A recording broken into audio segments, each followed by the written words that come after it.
says with Peter, there's the fishing ministry. The fishing ministry. These are the three main writers, apostles, in the New Testament. Right? Number two, with Paul, there is the building ministry.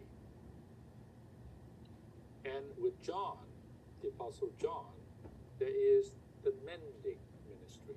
You know, Peter, the Galilean, was fishing when the Lord called him. Am I right? He was a fisher. And he was called to fulfill a fishing ministry, and to him was given the keys to the kingdom, and those keys was exercised on the day of Pentecost, where thousands were brought into the kingdom of these people of the Jewish race, right? Gathered in Jerusalem. And then later on, in the house of Cornelius, in chapter 10 of Acts, the Gentile portion of the Lord's body, right, was also brought in. There was the Spirit there to immerse that part, the Gentile part of the body, into one body. So Peter's ministry was a fishing ministry. Paul, on the other hand, has the building ministry. When Peter was the one who brought in the materials, Paul's ministry is to build up this material. So Paul's ministry emphasizes the building of God, the building of the church. The Lord Jesus prophesied, I will build my church, but it was up to really Paul, through Paul's ministry, the actual building up of the church was brought about. The building up of the body of Christ was brought in. And John, being the last writer, right? He wrote the book of Revelation. And also, of course, the epistles. He had the mending ministry. When he was called, he was there mending the nets. So John's ministry was to mend what has been broken. The mending ministry of John. In all these three ministries, of all these three great apostles, we can see the Lord's heart's desire to have the one new man. Don't forget, this one new man is what God's heart's desire was, what he wants to gain. And all of the divine history, his move in man, his joining with man, is to gain this one new man that will consummate in the new Jerusalem. Now, let's take a look at here. God used Peter on the day of Pentecost to bring in many Jewish believers. I counted that if you read, there were all the places that the Jewish people that have been gathered to Jerusalem for the feast, of the Pentecost. And there they heard the preaching of Peter, who was a Galilean, but somehow in his speaking, they all say, we understood what he's saying. He's speaking in our dialect. That was a sure miracle. But they were all Jews. They were all Jewish people. Some from Mesopotamia, some from Asia Minor, some from Syria, some from Egypt. They all gathered in Jerusalem that day. So they may be of the same ancestry, Jewish ancestry, but actually you can say they are of diverse ethnicities. They may all even have different skin color and different features. I don't know. But the culture was surely different. The linguistics were surely, the languages were surely different. I believe their way of life are also very different, even though they're all Jews. But there, they heard the same one gospel, And what? They believed. And they all become baptized in one spirit into the one body. And furthermore, Cornelius received a vision in prayer, and Peter also received a vision in prayer. In fact, Peter got into a trance. Trance is when you have a dream without sleeping, right? So you can get into it, you can come out of it. He had a trance when he was in prayer, and he saw this vessel like a blanket coming down with four-footed animals and all the unclean things, things that as a Jew you would never touch or never eat. And it says the word comes to him, kill and eat them. You know, to eat something, that means you take something in to be your own. That means you fellowship with that thing. You join to that thing. You associate with that thing. And what was that? Right away, the people that were sent from Cornelius came there and invited him to Cornelius' house. And there were the four-footed animals. There were all these unclean Gentiles that Peter was supposed to slay and eat, to associate with them. And this is what happened, right? And through this, God's plan and move to gain the Gentiles for the practical existence of the one new man were carried out.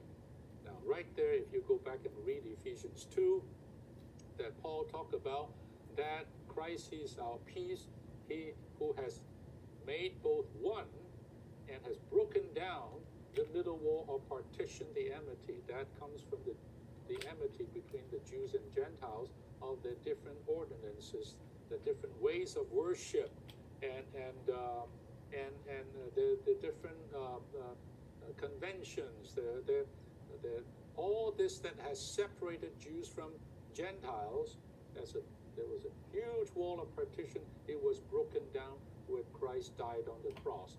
And on the cross, the Lord abolished in his flesh the law of the commandments in ordinances, right? These are the outward ceremonial ordinances like circumcision and like the eating and various other things. He abolished them all. And not only the Jewish ordinances, but even the Gentile ordinances, he abolished them. Remember, brothers and sisters, on the cross, all human ordinances, regardless of their culture, regardless of the ethnicity, regardless of race, regardless of all of this, have been terminated by the cross and on the cross once and for all. But today, we still hold on to them. We don't want to give them up. We even are proud of them still. And hence, this is the frustration for the Lord to gain the one new man. We have to remember they have been terminated already. Terminated already to be replaced by what? By Christ and Christ alone. And this is so that he can create the two, the Jews and Gentiles, into one new man, so making peace and reconciling both in one body to God through the cross, having slain the enmity by it. Do you see how strong this word is? This is for the creation of the one new man. And in practically, God used Peter and his ministry to carry that out in the what? In the bringing in of the Jews and also of the Gentiles to be part of this one new man in practical existence. Not only as a fact that Christ has accomplished on the cross to bring into being this one new man, but also in practical existence to bring Jews and Gentiles together to have the one new man on this earth. Brothers and sisters, I'm so burdened that we see this. If we see this, we will not glorify our culture. We will not treasure our culture. Rather, we would put off our culture, which is what? Which is lived out by the old man, right? In the old manner of life. The way of living, the way we live, expresses our culture, right? That has been abolished already. That has been terminated already. Today, brothers and sisters, we need to practice and live what? In the new man with a new culture. What culture is that? That culture, again, has only one word, and that culture is Christ. That culture is Christ.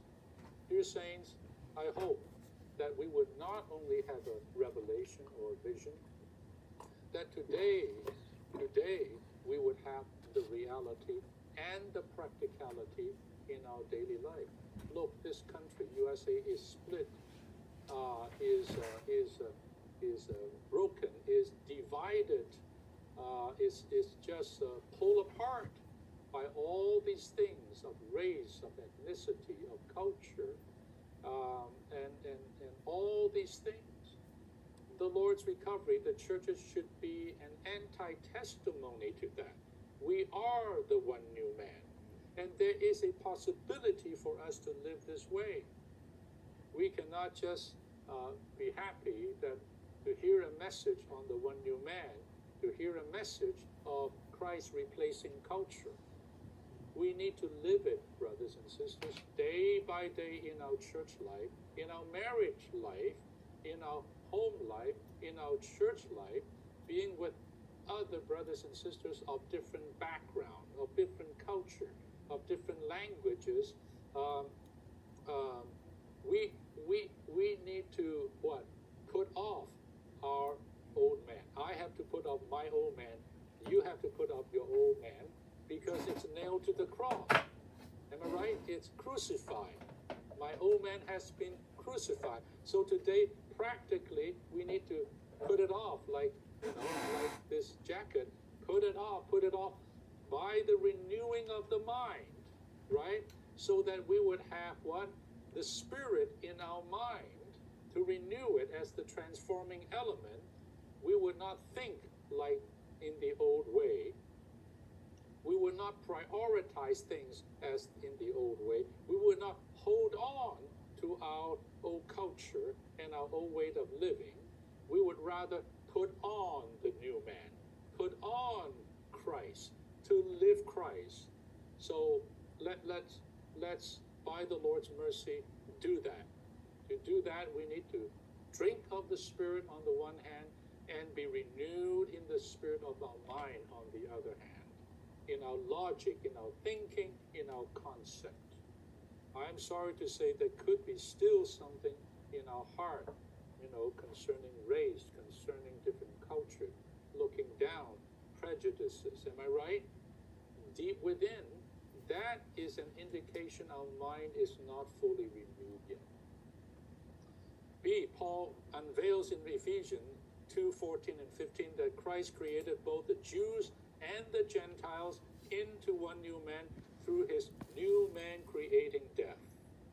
Paul tells us in 1 Corinthians 12:13 that we're all baptized into one body, whether Jews or Greeks. It does not matter. You can be Jew, I can be Chinese, you can be Greek, you can be Caucasian American, you can be a African American, you can be a Asian American, you can be a Hispanic American. It does not matter.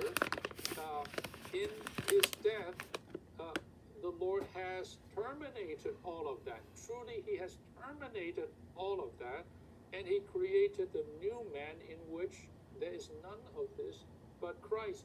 Anything that has to do with these things is not a part of the new man. We've all been baptized, haven't we? In one Spirit, the same one Spirit. Okay? There's no yellow spirit or black spirit or white spirit. There's only one Spirit, the Spirit of God, the Spirit of Christ, the Spirit. We've all been baptized in one Spirit into one body, Jews or Greeks, right?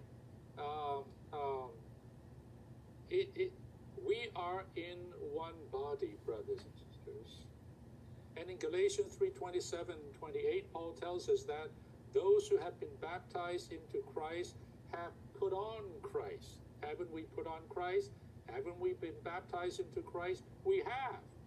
And then he emphasized again, he underscored this again, Peter, there cannot be Jew nor Greek.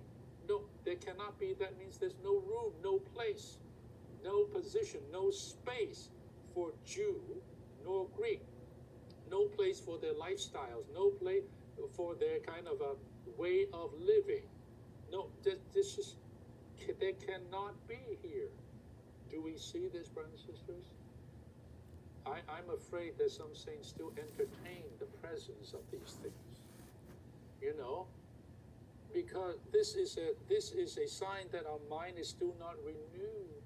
We still have not seen that in this body of Christ there cannot be these things. Jew, Greek, and in Colossians 3:10 and 11, Paul tells us that the Jew and Greek have no place in the new man. Not only no Jew, no Greek, no bondman, no free man, no Scythian, right? Barbarians and so on. So all religion is over. All ethnicities are over. All culture is over. There is just Christ. There is just Christ. Don't forget my word. Christ is our unique identity. Next time you ask me, who are you? I said, I'm Christ. What's your culture? It's Christ. What's your race? It's Christ. What's your ethnicity? It's Christ. And I'm not just joking about it. Sure, outwardly I'm this kind of person, that kind of ethnicity, this kind of race, that kind of culture. But in the new man, in the body, there's no room for that. So every day, brothers and sisters, we need to live Christ. Let us not live our old man without the old culture.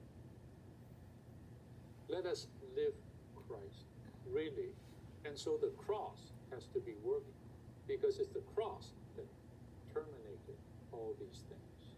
And the Spirit, on the other sense, also have to be working by filling us, by even transforming and even renewing our mind, our thinking.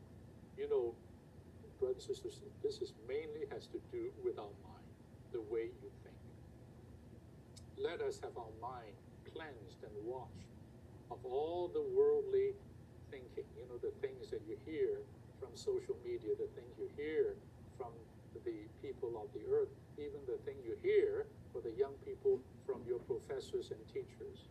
No, we need to see something different. We have a different kind of logic. We have a different kind of thinking. And that is from a mind that has been renewed by the Spirit. Only when we think this way can we practice the church life in oneness, as one man, as one body. John tells us that the Lord purchased by his blood men out of every what? Tribe, tongue, people, nation. These redeemed ones constitute the church as the one new man. Look, I like this word. He purchased by his blood. He redeemed. He bought them back by his own blood. Men, right? People. Out of. I like this word. Out of. He bought them out of many different what? Tribes and tongues, languages, dialects, and people and nation. So all the things that are ingredients of the different cultures on the earth, right? All the different ethnicity, all the different races, all the different backgrounds, all the different languages, all the different national philosophies. He purchased them out of all of this. He redeemed them out of all of this to constitute the church as the new man. Yes, the new man's constituents are people from all these different backgrounds.